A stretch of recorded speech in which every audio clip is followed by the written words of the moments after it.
Tēnā koutou. In our last video, we looked at the use of nā wai to ask about who was responsible for performing a certain action. As I mentioned, nā wai can also be used to indicate who owns an item. In today's video, we're going to look at the use of nō wai, which is still talking about ownership, but it's to do with certain items as to whether we use nā wai or nō wai.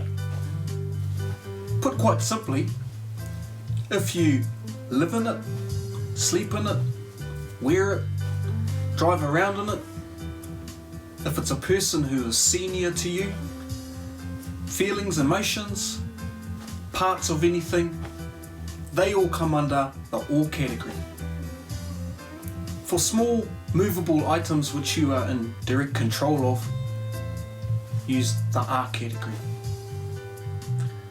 In today's video, we're focused on clothing, which of course comes under the all category, hence the use of the question nō wai. Check it out. Nō wai tēnei tihati. Nō taha tū tēnā tihati.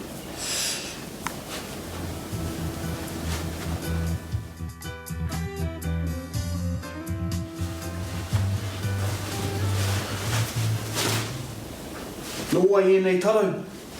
Nō taha tū ēnā.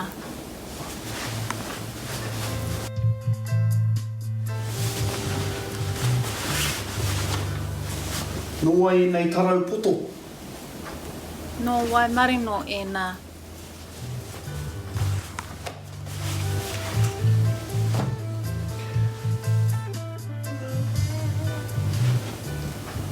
Nō wai ēnei tōkena.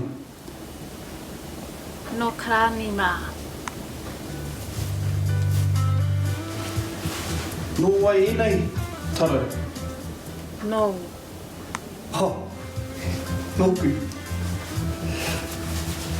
Ka pai.